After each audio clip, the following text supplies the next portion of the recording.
بسم اللہ الرحمن الرحیم۔ ناظرین السلام علیکم، میں ہوں آپ کا میزبان صابر شاکر، وفاقی دارالحکومت اسلام آباد سے تازہ ترین اطلاعات اور اہم خبریں۔ شاہراہ دستور اس وقت دنیا بھر کی نظروں کا مرکز بنا ہوا ہے۔ شاہراہ دستور پہ دو ایونٹ ہو رہے ہیں۔ نمبر 1، پہلا event supreme court of Pakistan, وہ ہو گیا اور اس کے بہت ہی دھواں دار قسم کی سماعت ہوئی، اور اس ایک مقدمے میں حکومت کو کتنے گول ہوئے اور حکومت کے لیے کتنی مصیبتیں کھڑی ہوئیں، وہ میں آپ کو پچھلے ولاگ میں بتا چکا ہوں، وہ ضرور سن لیجیے گا۔ اس کے بعد آپ کو ذرا صورتحال اچھی طرح سمجھ آ جائے گی۔ اس کا تسلسل ہے یہ والی ویڈیو بھی، کیونکہ پچھلی سن لیں گے تو ذرا کلیئرٹی کے ساتھ آپ کو بات سمجھ آ جائے گی کہ اس وقت ہو کیا رہا ہے۔ کیونکہ حکمران، خاص طور پہ حکومت اور مسلم لیگ نواز، اور خاص طور پہ مریم صاحبہ اور خاص طور پہ نواز شریف صاحب، ان کے لیے کافی حالات خراب ہو رہے ہیں، اور انہوں نے جو ایک پلان تیار کیا ہوا تھا، وہ سارے کا سارا پلان جو ہے وہ فلاپ ہو گیا ہے، اور نہ صرف فلاپ ہو گیا بلکہ اس کے ایڈورس منفی نتائج آنا شروع ہو گئے ہیں، اور ان کے لیے درد سر بنتا جا رہا ہے۔ اور اس کی ایک جھلک ہم نے سپریم کورٹ آف پاکستان کی ہیئرنگ کے بعد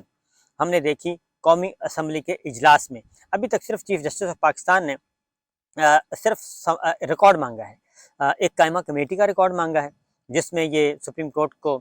پہ قبضہ کرنے والا بل پاس کیا گیا، اس کے منٹس اور اس کا ریکارڈ مانگا ہے۔ دوسرا، اسپیکر قومی اسمبلی نے خط لکھا چیف جسٹس آف پاکستان کو اور آنریبل ججز کو، اور اس میں ایک بہت ہی نازیبا گفتگو کی گئی اور غیر آئینی، غیر قانونی اور الزامات لگائے گئے آنریبل چیف جسٹس پہ اور جج صاحبان پہ، الزامات لگائے گئے باقاعدہ، اور وہ بھی اسپیکر آفس کی طرف سے اور اسپیکر کی طرف سے۔ لہٰذا ان کا ریکارڈ سپریم کورٹ نے مانگا کہ وہ 5 اجلاس جو تھے اسمبلی کے، ان کا بھی ریکارڈ آپ دے دیں تحریری صورت میں، کیونکہ جب وہ ریکارڈ آ جائے گا وہ مستند ریکارڈ ہوگا، اور اس کا پھر کوئی فورنزک ٹیسٹ کی بھی ضرورت نہیں ہے، کسی اور چیز کی بھی ضرورت نہیں ہے، کیونکہ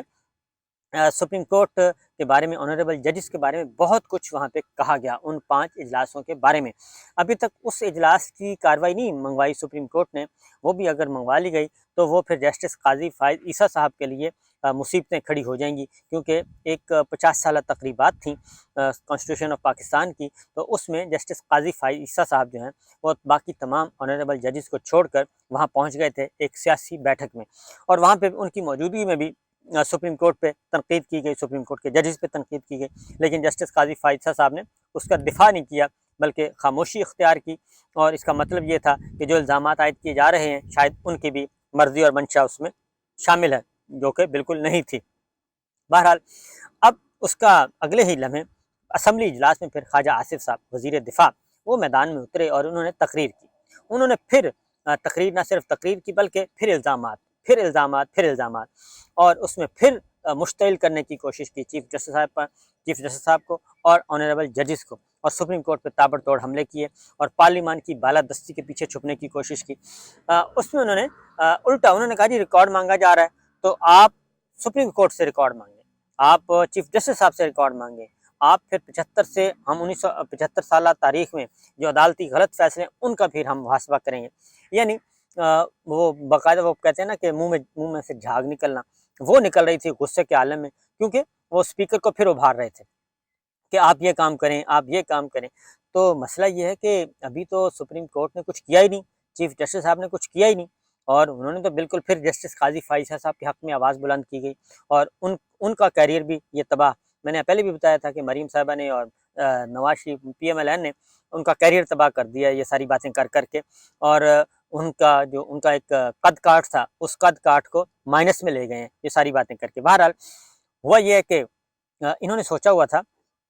کہ ہم یہ جو تارڑ پلان اور کوئٹہ سازش اس کے ذریعے بہت کچھ مینورنگ کر لیں گے، لیکن وہ ہوا نہیں ہے، کامیاب نہیں ہوا یہ کہ کل نہیں بلکہ 2 دن پہلے ایک عید ملن پارٹی، عید ملن ڈنر تھا، ایک روایت ہے سپریم کورٹ کی، چیف جسٹس صاحب جو ہیں وہ عید پہ سب کو انوائٹ کرتے ہیں، کھانا کھلاتے ہیں، تو ایک ڈنر رکھا گیا تھا، اس میں تمام آنریبل ججز جو ہیں اور وہ ان کی فیملیز کو انوائٹ کیا جاتا ہے، تو وہ ایک ڈنر ہوا، اور ڈنر میں سب کے سب آنریبل ججز، تمام کے تمام ججز آئے سوائے جسٹس قاضی فائز عیسیٰ صاحب کے، باقی سب وہاں پہ آئے، گپ شپ لگائی، اور اس سے پہلے ملاقاتیں چیف جسٹس صاحب کر چکے ہیں، اور وہ جو ایک ان کے ذہن میں ہے تاثر کہ جناب بالکل ہم نے کوئی پلان تیار کیا تھا جو اس میں ہم کامیاب ہو گئے، وہ کامیاب نہیں ہوئے، وہ ہو گیا فلاپ۔ اب یہ بھی نمبرز گیم کا بھی ان کو اندازہ ہو گیا کہ جسٹس قاضی فائز عیسیٰ صاحب کے علاوہ باقی کوئی بھی ججز جو ہیں وہ ان کے ساتھ نہیں رہے، بلکہ وہ ادھر رہے۔ اور یہ دوسرا ایونٹ ہے جس میں جسٹس قاضی فائز عیسیٰ صاحب جو ہیں ان کی اپروچ کو اور ان کی سوچ کو ڈفر کیا ہے باقی تمام آنریبل ججز نے۔ پہلا موقع تھا جب گئے جو 50 سالہ تقریبات جو ایک سیاسی بیٹھک تھی اسمبلی ہال میں، وہاں جا کے وہ زرداری صاحب کے ساتھ اور اسحاق ڈار صاحب کے درمیان میں جا کے بیٹھ گئے،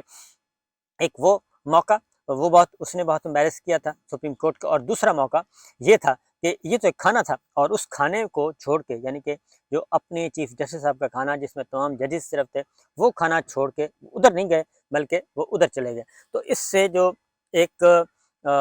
تاثر پایا جاتا تھا، وہ تاثر کی بھی نفی ہوئی، اور نہ صرف نفی ہوئی بلکہ اب دیگر ججز جو ہیں وہ بھی اس بات کو سمجھ گئے ہیں۔ دوسری بات ایک اور بتا دوں، ان کا ایک اور پلان بھی جو ہے گورنمنٹ کا وہ فلاپ ہوا ہے، وہ تھا نہ صرف ججز کو تقسیم کرنا، بلکہ تقسیم کر کے انہوں نے ان کا پلان یہ تھا کہ ان کو پھر درمیان میں کچھ اور خبریں بھی چلائی گئیں، 2-3 دن سے چل رہی ہیں کہ ہم ان کو ڈی نوٹیفائی کر دیں گے۔ میں کہتا ہوں کہ ایک کلرک کو بھی سپریم کورٹ کے کلرک کو بھی ڈی نوٹیفائی نہیں کیا جا سکتا اس طریقے سے جس طرح سے یہ کرنا چاہتے ہیں،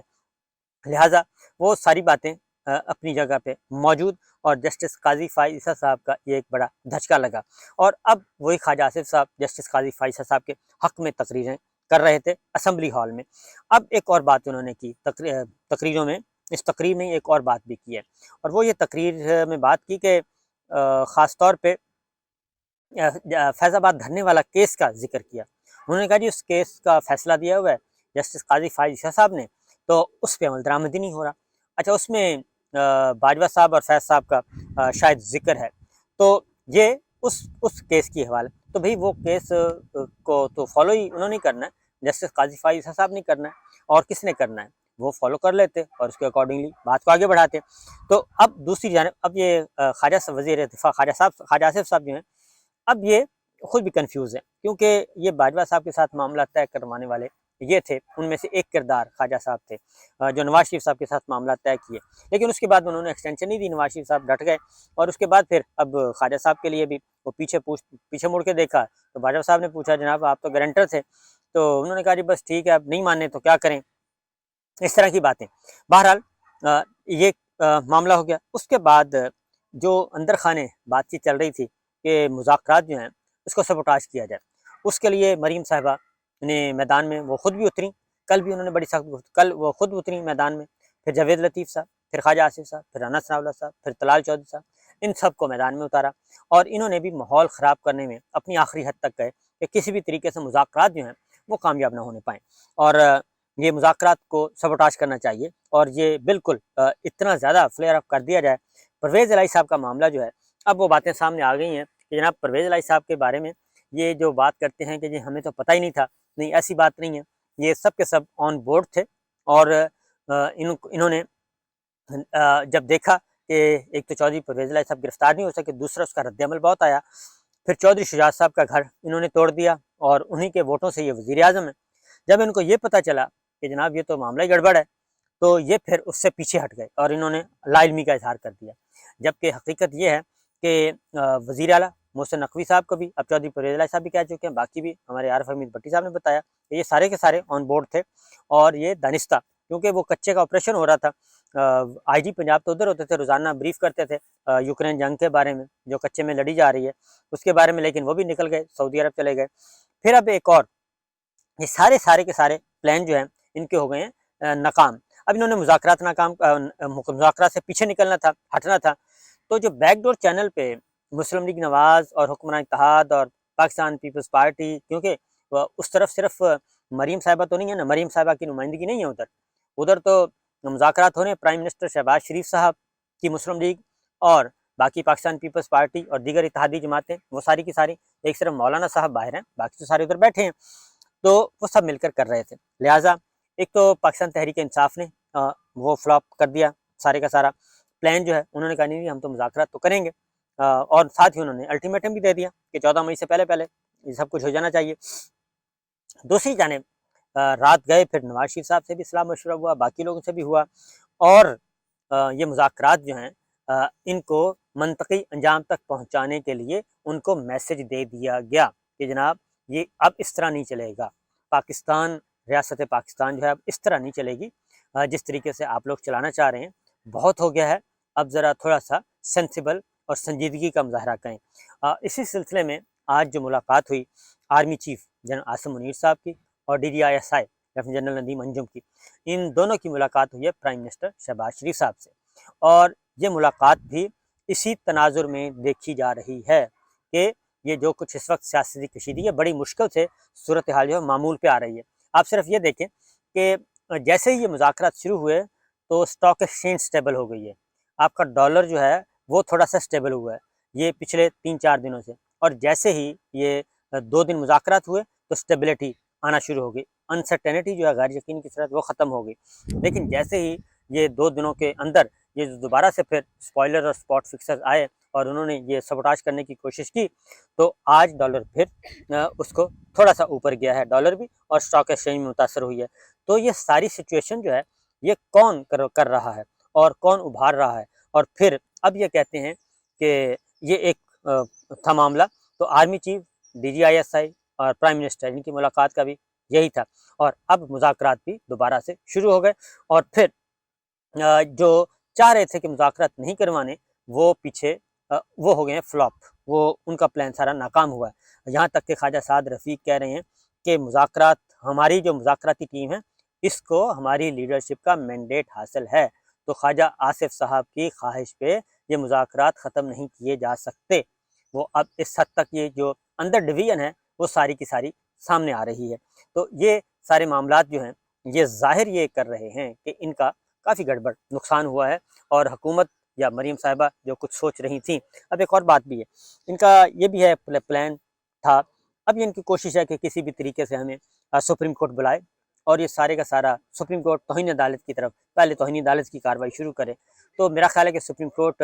بہت وائز ہے، وہ اتنی نہیں ہے، ان کو اتنی نہیں ہے بچی کہ ان کو پتہ ہی نہ چلے کہ یہ سوچ کیا رہے ہیں اور ان کا پلان کیا ہے، وہ اپنے مقدمات پہ فوکس کریں گے۔ نیب آرڈیننس ترامیم، اس مقدمے کو منطقی انجام تک پہنچایا جائے گا کیونکہ وہاں پہ ان کی نظریں لگی ہوئی ہیں۔ اس کے بعد یہ جو پروسیجر بل ہے جس کا مقصد سپریم کورٹ کو فتح حاصل کرنا ہے، سپریم کورٹ پہ قبضہ کرنا ہے، اس کو منطقی انجام تک پہنچائیں گے، اور یہ جن کا خیال تھا کہ سپریم کورٹ کے آنریبل ججز جو ہیں یہ